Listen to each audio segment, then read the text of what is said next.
Boa noite a todos. Boa noite a todos. Aí sim, povo manauara, gente, como é que é?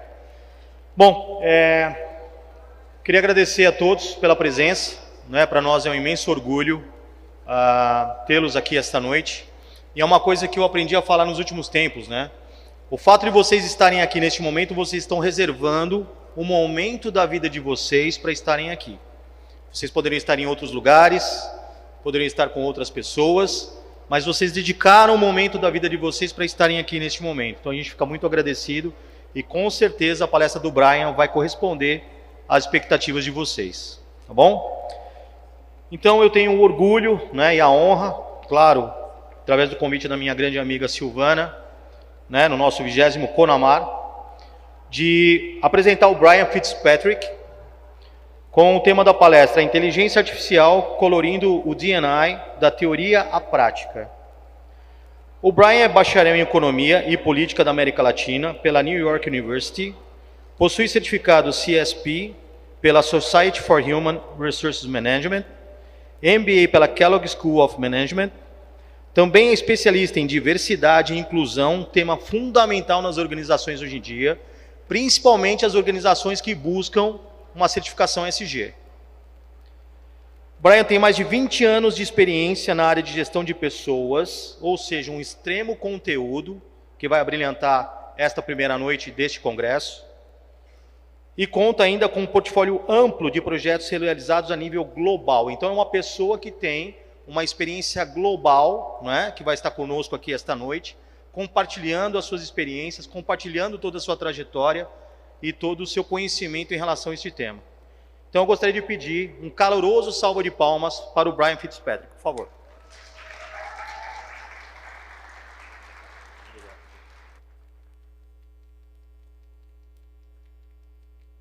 Oi, vocês podem me ouvir? Perfeito. Pessoal, muito boa noite. Obrigado por terem ficado até o finalzinho dessa maratona. Eu espero que vocês realmente possam aproveitar. Eu estou super animado estar aqui em Manaus. Eu vou dar um pouco do meu background, mas é uma honra. E os temas que eu vou abordar na apresentação são temas que eu estou muito apaixonado. Então eu aceitei o desafio de me juntar com vocês e comunicar muito da minha experiência, muito do que está acontecendo nos Estados Unidos, para vocês terem um contexto e, lógico, fazê-lo em português. Então já vou pedir desculpas por qualquer coisa de sotaque.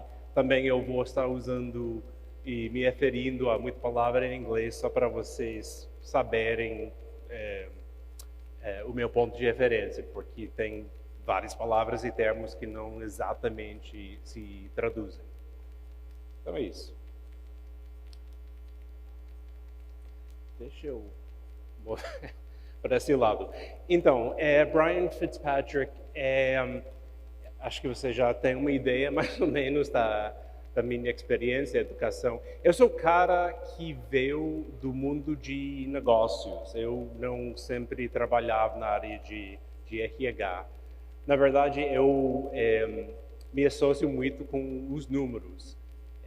Mas eu, realmente por acidente, eu caí num papel de diversidade e inclusão. Eu fiquei amando e agora estou fazendo isso como uma carreira. Só para vocês terem uma ideia, já trabalhei em empresas enormes, estava no Citi, na área de cartões de crédito. Eu trabalhei na DHL e naquele tempo estava aqui no Brasil, em São Paulo, aliás. E nos últimos 10, 12 anos estou operando no setor de educação superior. E faz muito tempo, pouco tempo digo, que eu decidi lançar a minha própria carreira de consultoria independente. E daí vem esse nome de Seriema. eu estaria muito impressionado se alguém soubesse que esse pássaro fosse uma siriema. Aliás, essa é uma foto, uma imagem de uma foto que eu bati quando eu estive no início desse ano em Goiás. E eu adoro os ânimos, a vida selvagem, e queria comentar isso um pouco também. Eu entendo que eu devo parecer um pouco exótico para a maior parte de vocês, mas eu moro na Flórida, eu tenho um cachorro, eu amo os animais, como mencionei. Eu sou torcedor muito energético do São Paulo Futebol Clube.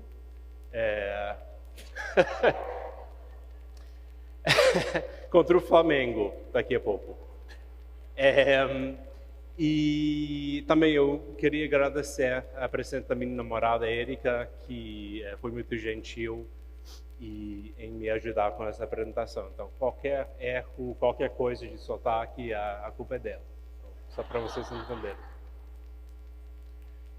Então, essa agenda de hoje são como 3 temas, mais ou menos relacionadas, mas realmente cada um poderia ser o seu próprio discurso. Mas vamos lá.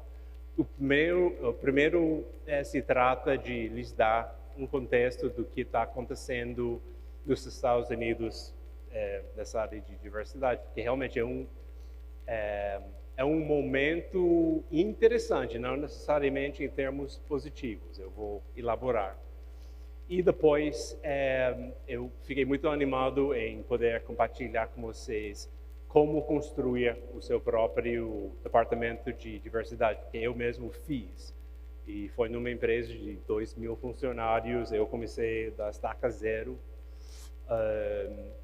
É muito trabalhoso, mas totalmente vale a pena. Então, tenho algumas dicas para isso. E também, lógico, estamos falando da inteligência artificial. E eu leio bastante, eu devoro as notícias. Se vocês conseguirem dar uma olhada no deck depois, vocês vão ver. Eu tenho quase 7 páginas de citações. Então, não tem falta de recursos, caso vocês queiram dar mais uma olhada. Mas, lógico, para nós, nossa profissão de RH, um momento também muito, muito interessante a respeito da tecnologia. Objetivos, então, de novo. Aliás, eu já comentei com isso. Eu ia falar, vocês vão ver daqui a pouco, eu embuti 3 lâminas de enquete, porque a ideia original era que eu pensasse que ia mostrar que todos vocês poderiam poder responder por aplicação dos seus fones. Isso não vai rolar, então, no mínimo, vocês podem ler as perguntas e vamos presumir que sejam retóricas, mas dado que esse é o último evento da noite, vamos, no possível, tentar criar um ambiente mais conversacional, e eu acredito que há microfones soltos, caso alguém queira responder às perguntas ou tenha um outro comentário. Eu achei essa citação super interessante, está em inglês, de Charles Darwin, só para sublinhar que todos nós, né, profissionais de RH, estamos falando de tecnologia, de diversidade, desses desafios no mundo cooperativo, mas vamos lembrar que, afinal de contas, independentemente do tema, se trata de mudança, que é talvez a coisa mais difícil para nós, seres humanos, lidarmos. Mas o desafio é para nós, realmente, tomar a rede e sermos líderes. A evolução de DE&I, eu vou estar usando esse termo, DE&I. Essa foi a pergunta, uma de 3 que eu inserir, né? Pensando nas empresas da região norte do Brasil, poderia ser em Manaus mesmo, qual área você acha que tem a maior oportunidade para melhorar? E tá, isso simplesmente pela minha curiosidade. DE&I para diversidade, equidade e inclusão. Talvez vocês acham que a cultura da sua empresa, ou seja, incluindo as três já, que isso já está precisando de uma resolução. De novo, são perguntas que acho que seriam mais fáceis de responder se fosse através do aplicativo, sem anunciá-lo publicamente. Mas com muito prazer, eu iria conversar com vocês depois, se querem comentar com qualquer coisa sobre os esforços das suas empresas nessa área. Ok, vamos lá. Vocês vão ver que nesse slide vai da esquerda para a direita. Só para lhes dar uma ideia de como chegamos a essas iniciais que parecem estar mudando a cada 15 dias. Vamos começar com a diversidade, o básico, né? O D. Isso começou nos Estados Unidos, de novo, para lhes dar o contexto. Isso começou nos anos 1960, mais ou menos. E isso tinha que ver com o fato de que o meu país, como muitos outros nas Américas, né, tem aquela história suja da escravidão. E até os Estados Unidos foi um dos últimos países a abolir a escravidão.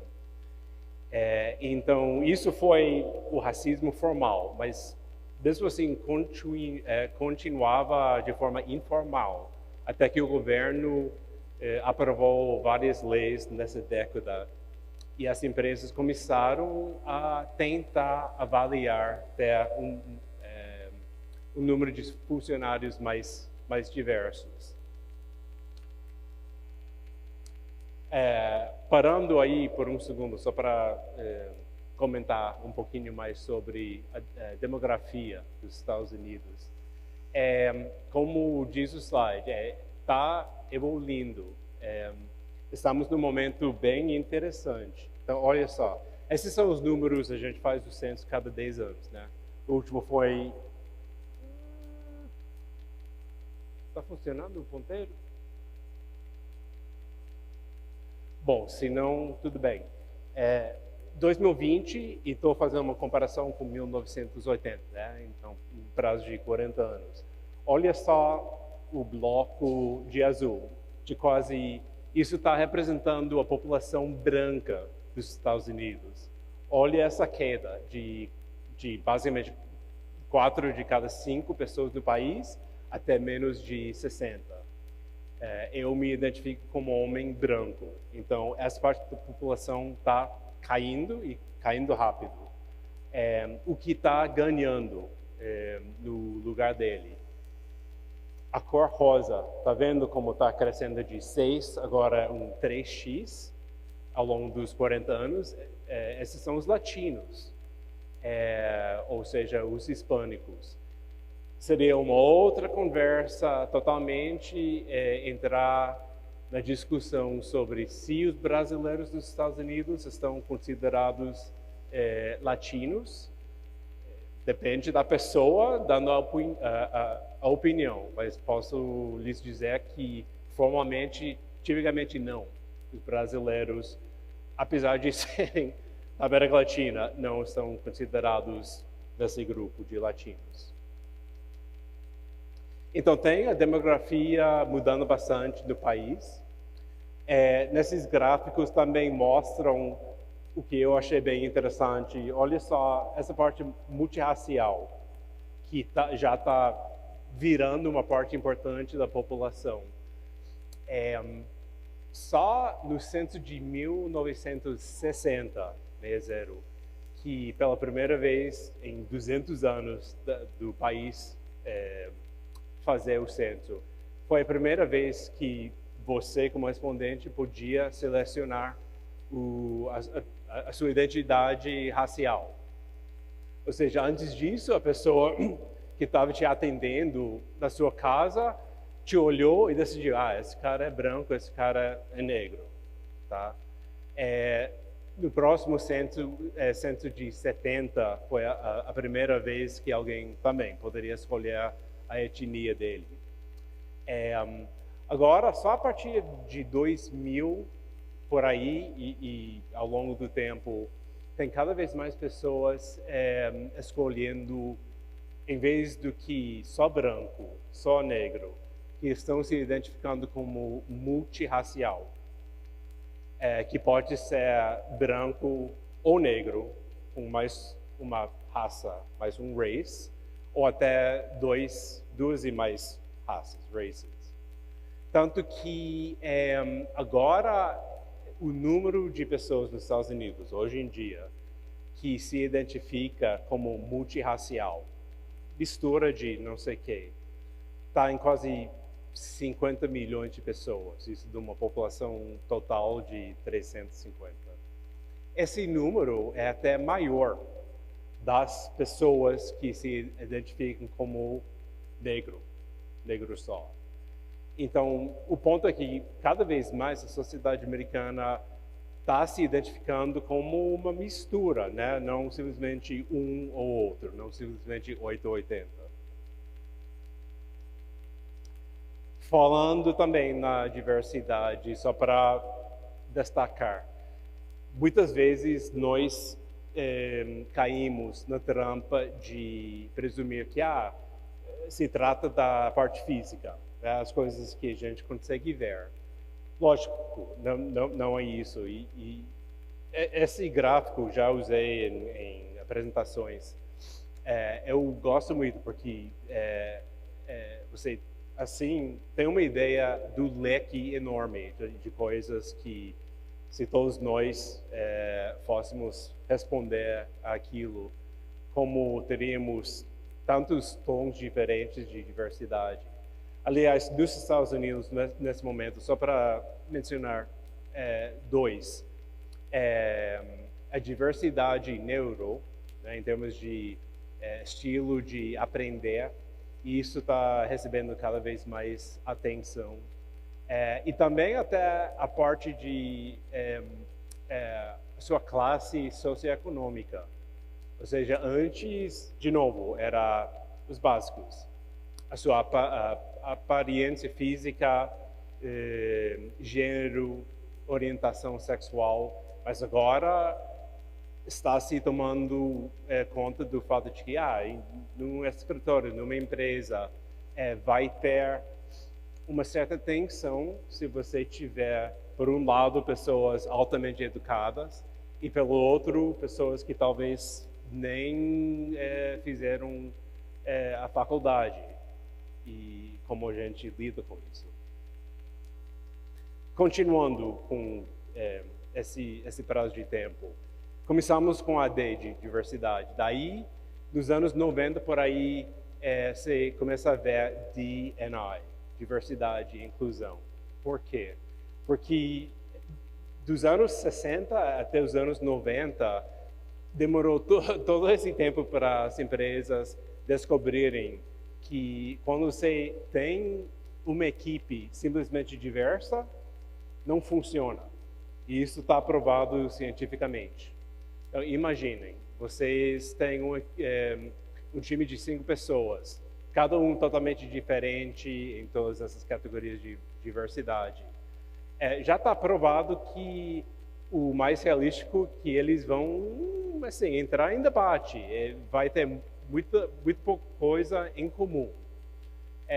Se vocês conhecerem, por exemplo, aquela teoria de Tuckman, né, você tem um grupo, você começa a formar, mas depois storm, a parte de briga. Ou seja, ter simplesmente diversidade não ia funcionar. Tinha que já adicionar mais uma camada e prestar atenção em como as pessoas poderiam achar um fio em comum. Então isso demonstra, né, graficamente, a diversidade por si não tende a render muito nos negócios, mas assim que você tiver esse elemento de inclusão, também já foi provado que uma empresa que é diverso e que tem inclusão sempre vai ganhar das empresas que não têm nenhum dos dois ou que simplesmente tem uma população diversa. Isso porque você cria uma energia, cria uma criatividade entre as pessoas, cada um tirando proveito das ideias diferentes dos outros. 2020, né? Aquela para lá dos Estados Unidos foi ainda a primavera, uma primavera fatídica, né? Estamos falando em maio desse ano do assassino de George Floyd, que realmente levou a protestos e todo uma onda de olhar para dentro da parte das empresas, da parte de governos. Então, aí, vocês começam a ver a aparência de DI e agora a letra E. E se vocês lembrarem, no início, eu até uso DE&I, porque estamos mais ou menos nesse nível. Então, o E é para equidade. Eu acredito que provavelmente muitos já tenham visto esse gráfico, mas só para lembrar, equidade não é a igualdade. Igualdade é dizer que, supondo que fôssemos uma empresa, que vamos fornecer condições iguaizinhas para todo mundo. Isso é igualdade. Isso não é equidade. Equidade é até entender que, olha, tem certos grupos de minorias, por exemplo, que até esse momento de entrar na empresa não têm tido as mesmas oportunidades de educação, de fazer networking com outros grupos. Então tem que dar um jeito para lhes ajudar. E vou comentar mais tarde, mas só para lhes dar um exemplo, quando eu estava liderando um grupo desses, a gente criou um programa de patrocínio, sponsorship, que era dedicado a colocar as pessoas, né, os integrantes, e criar um relacionamento entre eles e os executivos da empresa, para eles tivessem já um aliado para falar a favor deles na hora de, por exemplo, analisar promoções. Agora, isso é interessante, DEIB. Então, está vendo que a cada década, né, vai se adicionando mais uma letra. Isso é muito novo. O B de pertinência ou pertencimento, digo. Belonging, que até não é uma palavra muito usada até em inglês. Por que está se usando essa palavra? O que isso quer dizer? Bom, o fato é que o que está se experimentando em muitas empresas no último ano, por aí, é a chamada fadiga de diversidade. Ou seja, tem cada vez mais, tipicamente, grupos de homens brancos, né, e eu seria um representante, que estão dizendo que, olha, tudo bem, a gente entende a importância de esforços de diversidade. Porém, do jeito que vocês estão fazendo o treinamento e a comunicação, sempre parece que nós somos os culpáveis, que nós não fazemos parte da solução, que nós somos os que têm que tomar uma atitude. Ou seja, que eles estavam sentindo excluídos. Então agora tem esse foco em belong, ou seja, está todo mundo convidado, mais que bem-vindo, até as pessoas que tipicamente você não iria relacionar com esforços de diversidade. A expressão que você já é super clichê lá, essa ideia de be your authentic self no trabalho. Vista-se como você quiser. Tipo, independentemente das suas manias, das suas loucuras, você deve sentir à vontade no escritório com os seus colegas. Então, é alguma coisa além da diversidade, inclusão e equidade. Esse gráfico eu só menciono rapidinho, só para demonstrar também. Aliás, outro tema que seria para um discurso de uma hora por si. A sociedade americana está passando por um momento complicado, é cada vez mais, eu diria, partidária.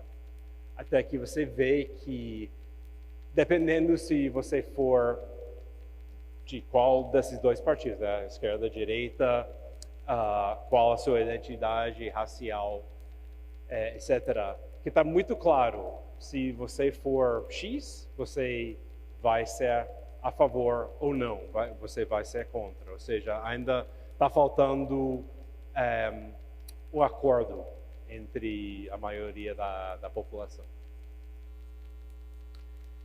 Mencionando aqui rapidinho, o ambiente legal também está ficando complicado. Eu moro na Flórida, esse é o governador, aliás, ele está se candidatando à presidência atualmente.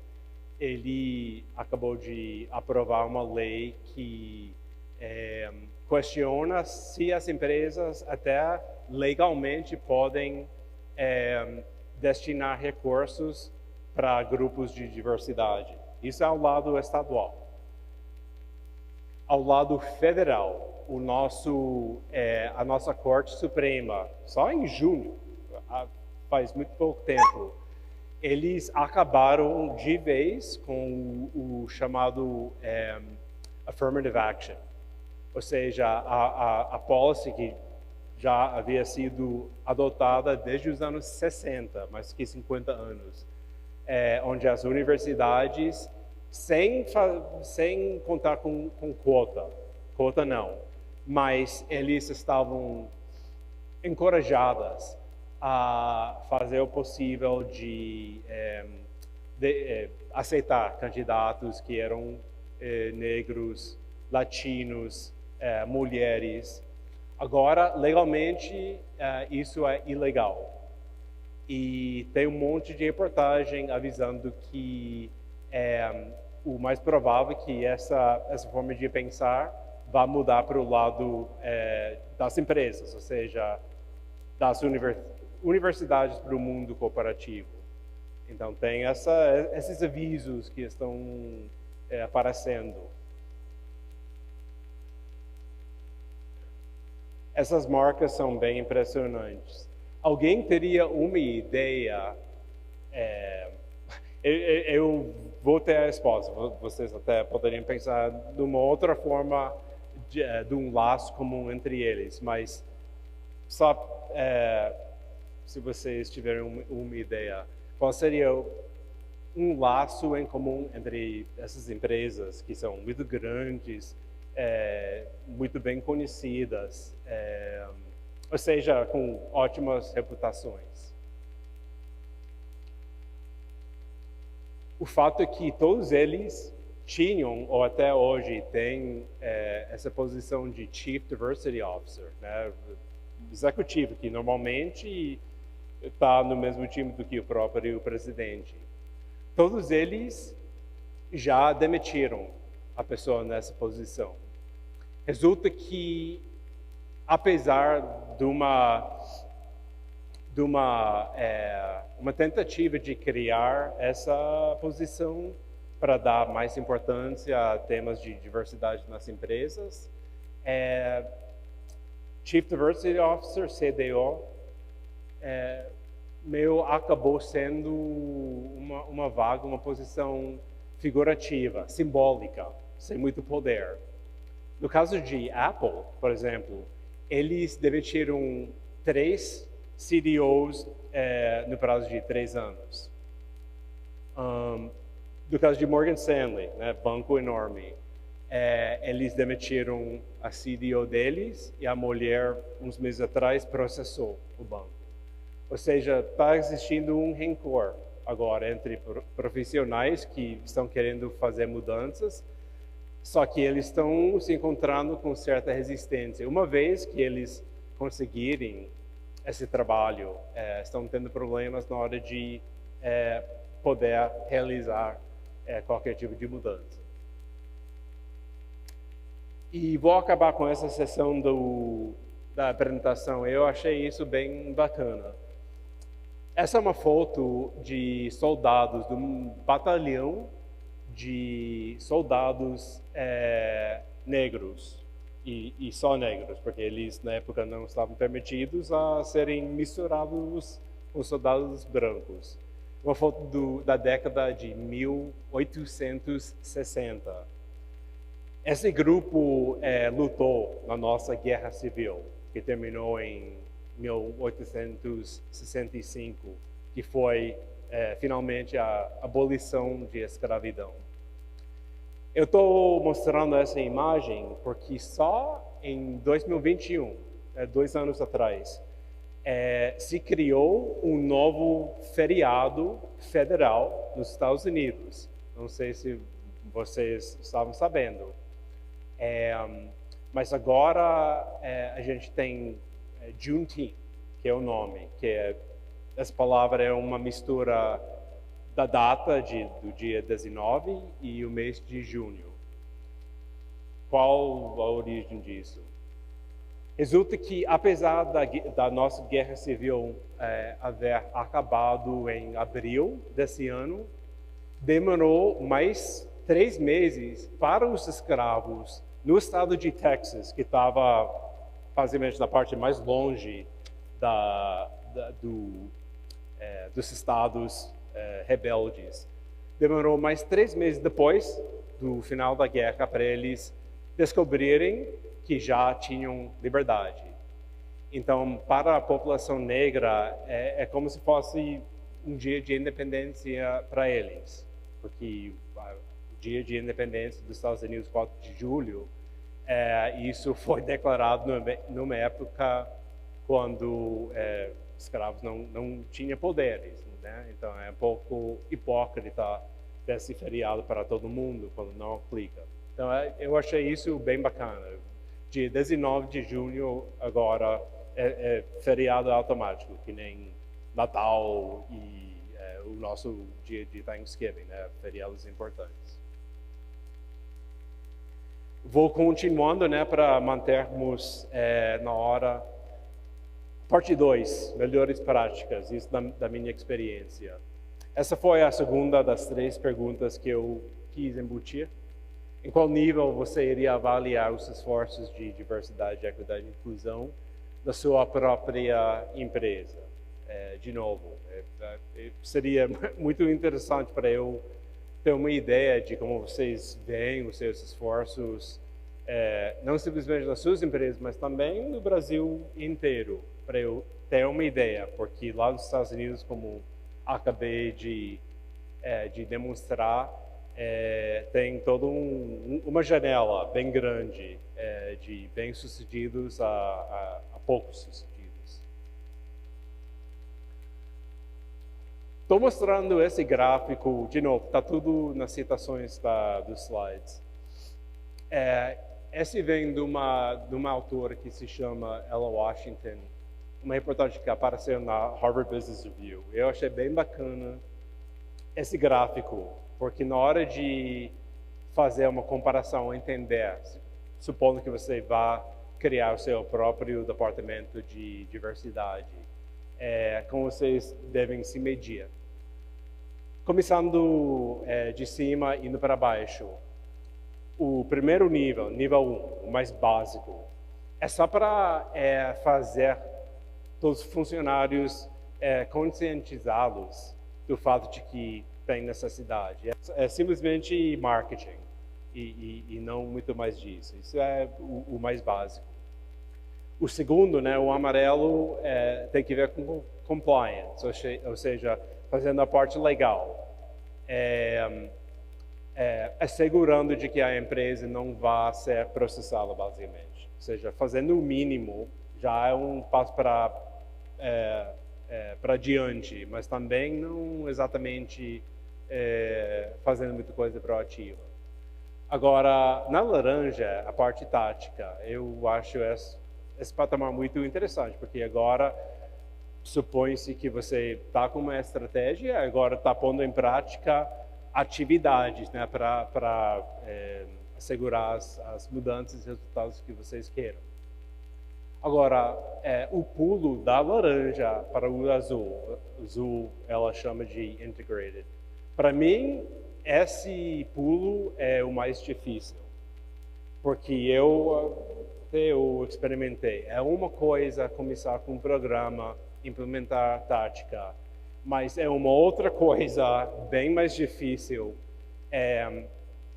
tomar isso e outro clichê que se escuta bastante, a ideia de tecer. A gente fala muito em to weave os esforços de diversidade da estrutura da empresa, ou seja, fazer com que diversidade e inclusão realmente seja parte do dia a dia, não uma coisa além. Essa é a parte muito difícil. Por fim, lá embaixo, o cinza, sustentável. Se você está nesse nível, está entre os top 10%. Isso tipicamente você só vai achar nas multinacionais grandes. Então, deixa eu falar sobre algumas dicas que eu acabei descobrindo ao longo do tempo. Vamos supor, você começando da estaca zero, ou até talvez vocês tenham alguma coisa já montada. Isso poderia ser usado como checklist, para assegurar que vocês estejam rastreando da forma certa. Plano de negócios.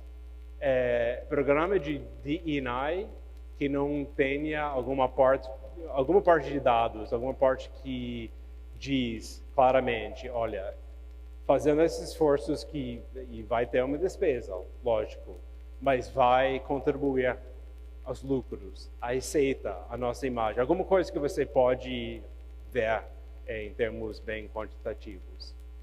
2, abordagem de gestão de mudança. Essa é uma coisa que eu até faço bastante.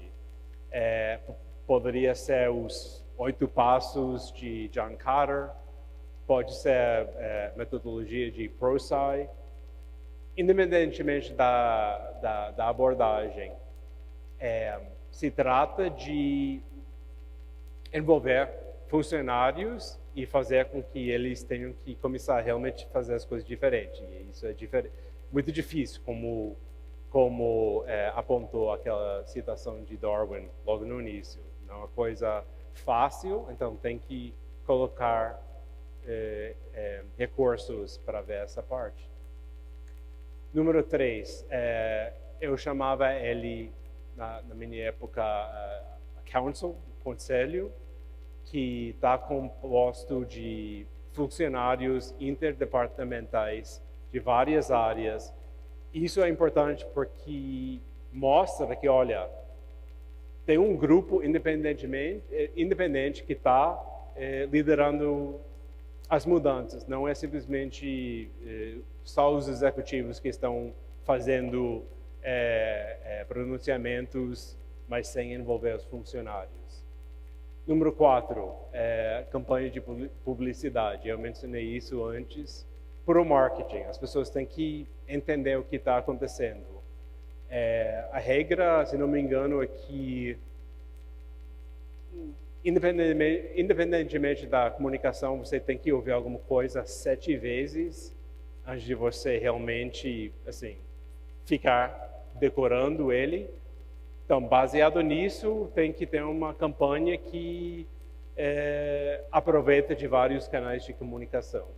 E, por fim, apoio dos executivos, o chamado buy-in. Eles têm que mostrar compromisso, não simplesmente papo furado. Outras dicas que queria compartilhar com vocês. Isso é um Project Charter que eu uso. D&I pode ser outros projetos. É basicamente como se fosse uma constituição para o seu esforço. Ou seja, dá um resumo. Quem faz parte do time? Quais as métricas que vocês vão usar para ver os resultados? Quem são os responsáveis? Até uma espécie de race, se vocês usam essa ferramenta.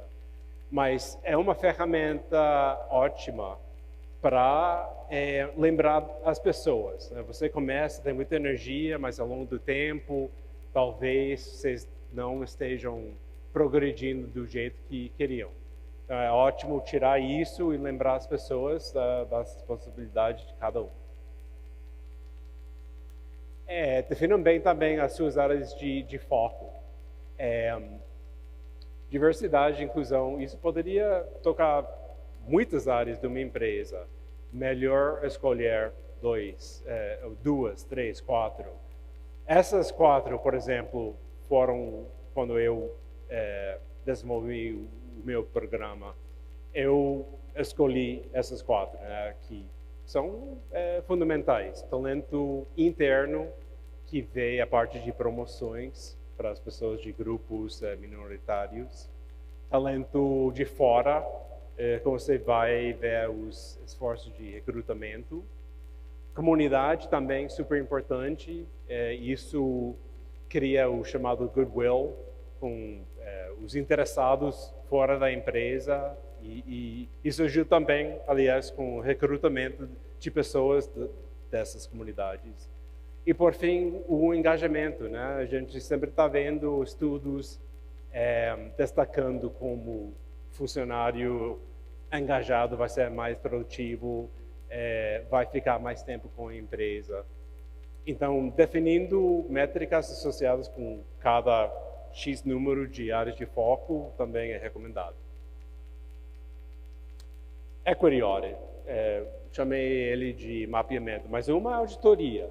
Isso para ajudar a fazer uma comparação entre onde vocês estão em termos dos seus esforços e quais são as melhores práticas. Então, só para listar um exemplo, duas coisas que eu achei quando eu fiz um desses foi, primeiro, que era uma coisa tão fácil, mas não estávamos fazendo.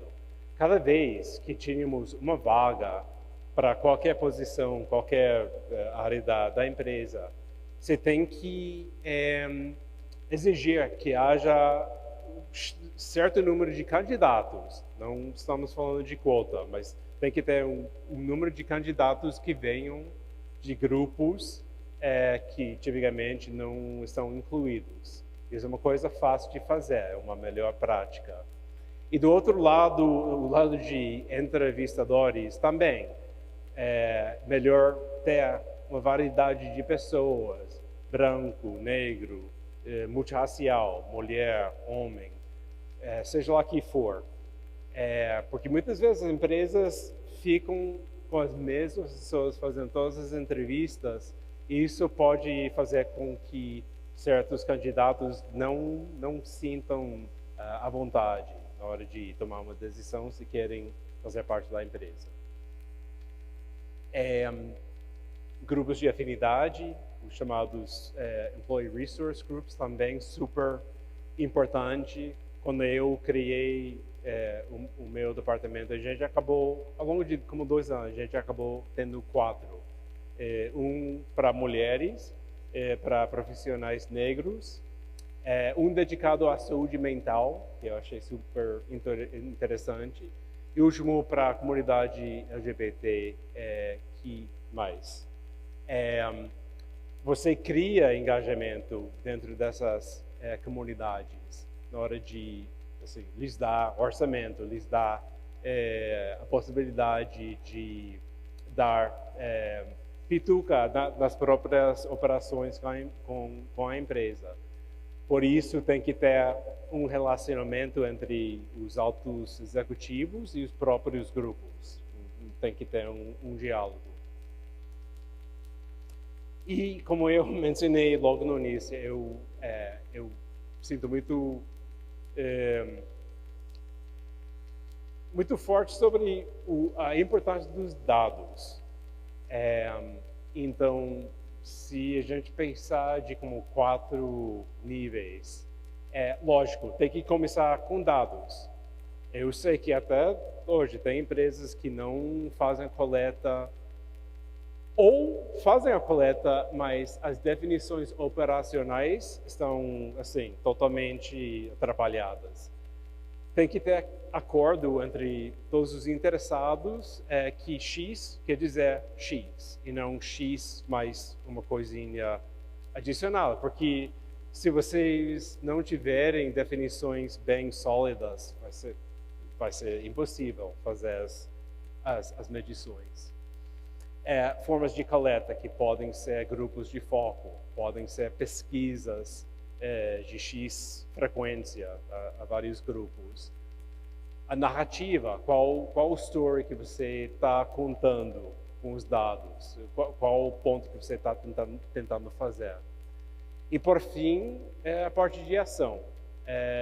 Ter um dashboard com um monte de dados distribuídos a todas as pessoas importantes da empresa. Isso está ótimo, mas se eles, né, executivos, se eles não estão tomando providências a respeito disso, tá tudo em vão. Bom, então já chegamos à última parte que eu queria mencionar, a encruzilhada, né, de inteligência artificial com RH e diversidade, equidade e inclusão. Essa foi a pergunta que eu havia incluído, né, usando uma escala de 1 a 5. Basicamente, qual seria a sua atitude? Vocês se consideram otimistas, pessimistas, ainda não sabem? Acho uma pergunta interessante para vocês pensarem. Tanto que eu postei isso no LinkedIn faz 1 ou 2 semanas atrás. Achei esse gráfico super interessante, porque eles fizeram uma pesquisa de basicamente todas as economias grandes da América Latina.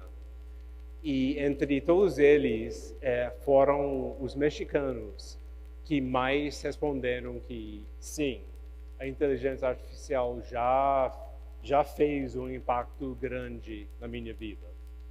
Agora, a outra pergunta foi se você, respondente, achava que a AI, como a gente chama ele, se o AI ia substituir o seu emprego. E quem mais achava isso eram os brasileiros. Então, de novo, seria uma conversa interessante depois para pegar um pouco do vibe de vocês.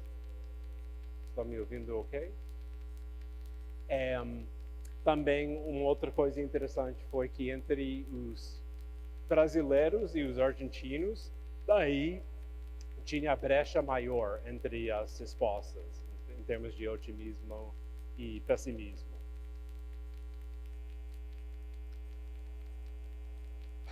Vamos concordar que, apesar da inteligência artificial realmente esteja sendo num ciclo de hype, está avançando muito rápido. A cada semana está saindo uma nova notícia, ou seja, já veio e ficou, e vai ficar tomando uma parte cada vez maior e importante das nossas vidas pessoais e nas empresas. Alguém já viu esse rabisco? Sabe o que é isso? Porque eu quis incluir porque está na modinha no Vale de Silicone. Isso foi um meme, segue sendo, aliás, um meme. É uma charge. Deixa eu explicar rapidinho. Esse monstro se chama Shoggoth. É uma palavra inventada. Mas esse monstro até aparece numa novela de um escritor americano dos anos 1930 que escrevia coisas de ficção científica. Então, usando esse monstro, a esquerda é GPT-3, né, que era o que existia bem antes. A direita é o GPT-4, ou seja, GPT, a forma que a maior parte de nós acabou conhecendo quando saiu publicamente em novembro do ano passado. Então ele está vendo que está com essa máscara, né, de como se fosse pessoa. Então a ideia é que está ironizando o fato de que qual a diferença entre a versão anterior e a atual de GPT? Bom, basicamente o GPT que todos nós estamos usando que tem essa outra camada de tecnologia que tem o intuito das pessoas sentirem que já tem um toque mais humano, mais gentil. Isso porque está se usando até o GPT-4. Ele conta com um feedback dos próprios desenvolvedores. Então, isso foi até uma das melhorias importantes. Mas o fato é que, tudo bem, talvez isso está incluso, mas afinal de contas, segue sendo uma tecnologia que mal entendemos. Ou seja, sejamos honestos, é uma coisa que todo mundo está tentando entender, mesmo todas as pessoas inteligentes lá na Califórnia, né, onde OpenAI está baseado. Deixa eu comentar com essa ideia de bias, só para vocês entenderem, porque é uma palavra que nos dá a nós, que falamos inglês, muito problema, porque pode ter dois significados. Bias para nós é preconceito, normal, tem esse significado. Mas bias também é um termo que vem do mundo de estatística e que se refere a standard deviation, né, o desvio padrão. Então, quando se fala de bias nessa tecnologia, tem que estar bem claro de qual parte você está falando. E nesse caso, os dois lados acabam tendo um papel nos problemas, né, as dificuldades em realmente usar sem preocupação a inteligência artificial. Aqui em cima, quais as coisas para estarem conscientes? Tem que saber quais os dados que você está usando. Eu incluí um exemplo. Reddit é um site já meio antigo, que tem como público-alvo homens brancos entre os anos 20 a 40, ou seja, um público bem específico. Então, supondo você estivesse usando esses dados como base de um algoritmo, né, de GPT, seria totalmente zoado, né? Porque não é representativo da população em geral. Então, essa é uma coisa. Segundo, as lacunas nos dados. Isso eu vou comentar daqui a pouquinho sobre os problemas de reconhecimento facial.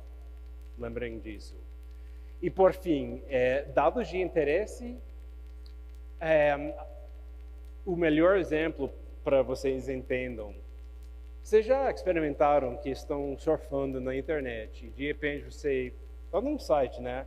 De repente você recebe um anúncio de uma empresa de varejo, sei lá, uma coisa totalmente aleatória. Você fica se perguntando, nossa, isso não tem nada a ver, eu não estou interessado, isso está me irritando muito. Por quê? Porque isso é inteligência artificial, que nesse caso o algoritmo fez uma premissa baseado nos outros sites que você havia visitado. Então, talvez em termos lógicos faz sentido, mas na real não faz sentido algum. Então, isso é outra área de fraqueza. Esse exemplo já é antigo, só para deixar claro. Isso aconteceu, sei lá, 7 ou 8 anos atrás. Mas eu mencionei a parte de reconhecimento facial. Quando o Google começou usando a inteligência artificial na aplicação de fotos deles, Resulta que o cara aqui lá embaixo, esse homem, ele estava repassando as fotos dele. E como você pode ver, isso é um screenshot mesmo do cara. Que, assim, carro é carro, né? Bike, bicicleta, tá tudo certo. Só que lá embaixo, ele e a namorada dele foram identificados como gorilas. Isso porque o algoritmo de Google totalmente deu errado. E isso foi precisamente por lagunas de informação, lagunas de dados. Ou seja, os caras que haviam desenvolvido essa AI para ser usado não tinham uma base representativa de dados. E por isso o algoritmo deu esse erro, um erro feio. Até o presidente dos Estados Unidos, à esquerda, um cara fez só para testar. O cara pegou uma foto normal de Barack Obama, só que ele, não sei como ele conseguiu, mas ele tirou todos os pixels da foto. Então, por isso, parece meio embaçada. Daí, usando uma inteligência artificial, ele pediu para ele lidar, baseado nessa figura embaçada, qual seria o rosto verdadeiro. Então, Barack Obama fica virando um homem branco. De novo, por falta de dados representativos, ou seja, estavam se usando dados, pela maior parte, de pessoas brancas e não pessoas de tons de cor, pele e tons de cor que eram mais morenas, né? Então, até hoje, eu peguei isso literalmente de uma reportagem dos últimos 30 dias, só para vocês verem. E estamos falando dos problemas potenciais com a inteligência artificial no quesito de diversidade. Essa experiência foi tão feia para a Google, aquela da gorila. Foi tão chocante, tanto que Google e até Apple, as duas empresas, eles têm errado para o outro extremo.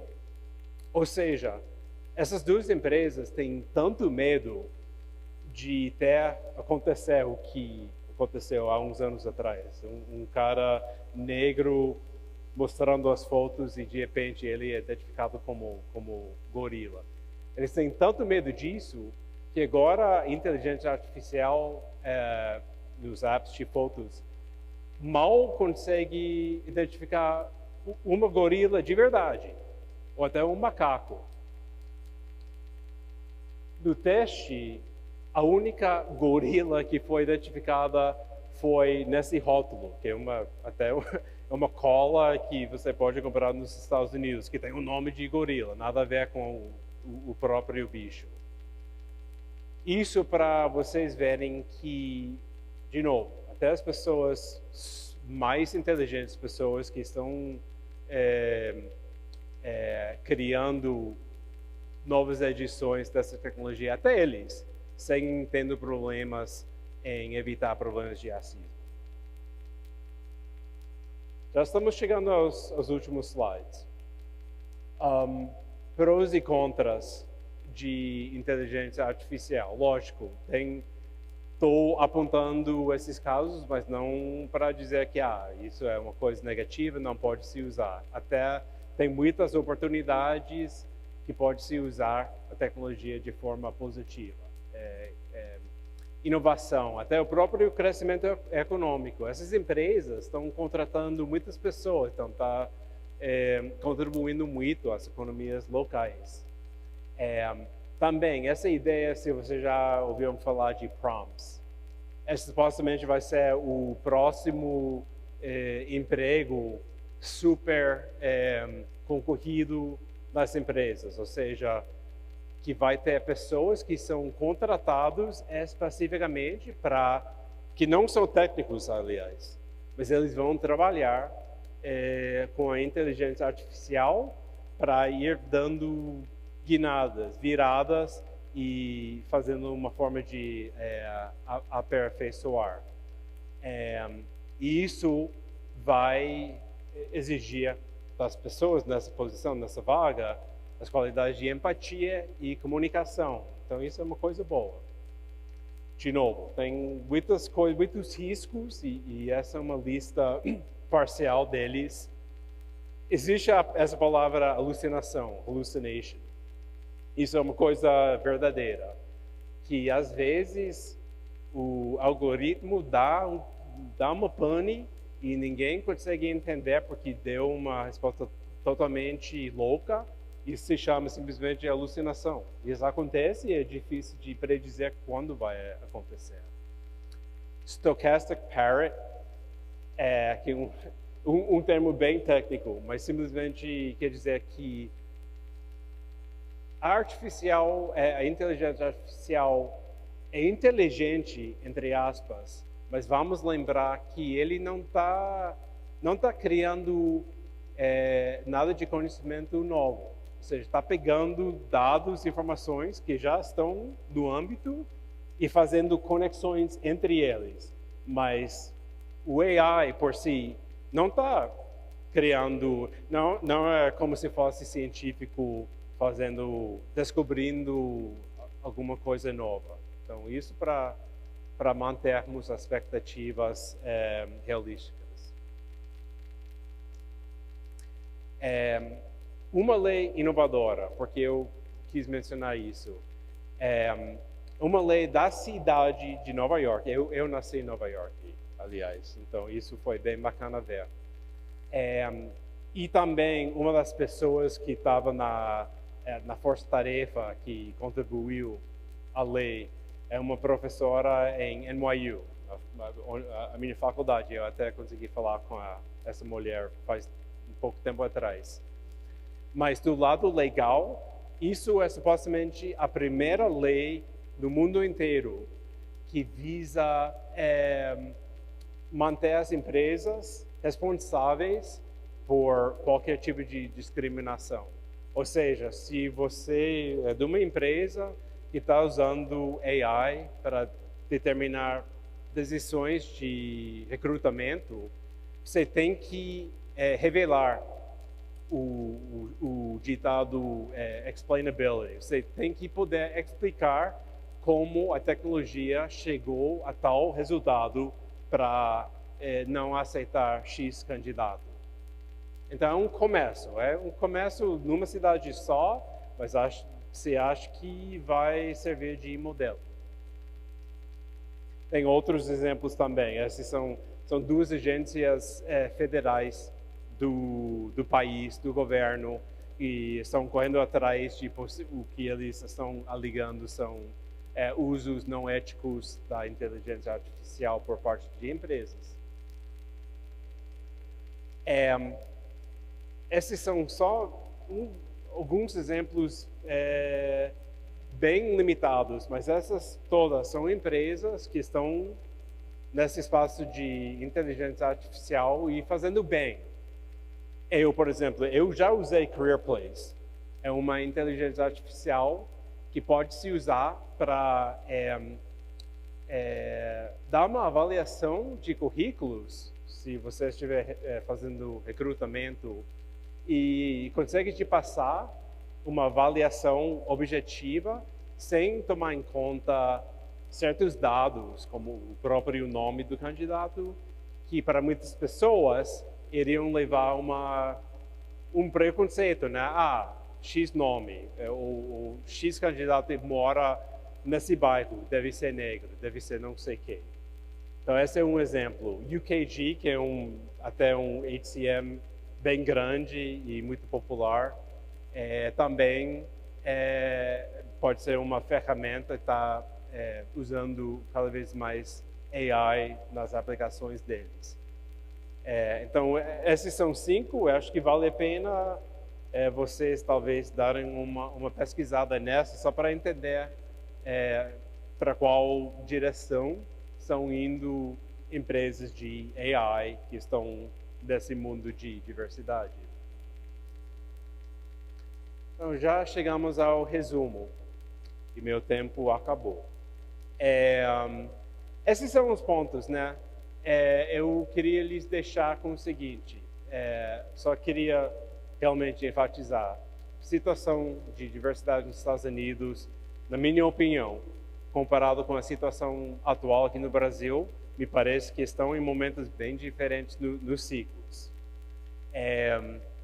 Eu queria também deixar com vocês a ideia de que, independentemente de onde vocês estiverem com os seus departamentos de diversidade, tem uma forma, tem como construir alguma coisa bem bacana, porque tem muita dica e melhor prática. E por fim, inteligência artificial. A gente deve ter medo, devemos ser otimistas. Eu diria que nós, como profissionais, deveríamos tomar a liderança, né? E realmente abraçá-lo, porque não é ruim, nem é bom, é uma coisa objetiva e é o que a gente faz dela. Os meus dados de contato, eu iria adorar manter o diálogo com vocês por qualquer forma desses. E realmente é base da minha consultoria agora, porque são temas que realmente eu levo muito profundo no meu coração. Então, gente, é isso. Muito obrigado por terem ficado até o final e espero que vocês tenham aprendido e ficado com algumas ideias novas. É isso.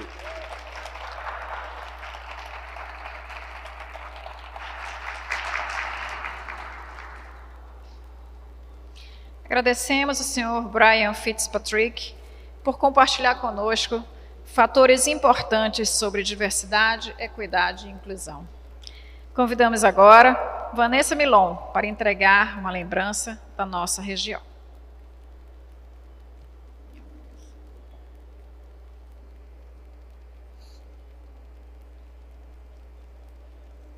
Já teve que fazer essa viagem para o palco várias vezes hoje, né? Muito obrigado. Obrigado por ter. A foto oficial, por favor. Ok. A BRH Amazonas agradece a presença de todos. Tenham uma boa noite e até amanhã.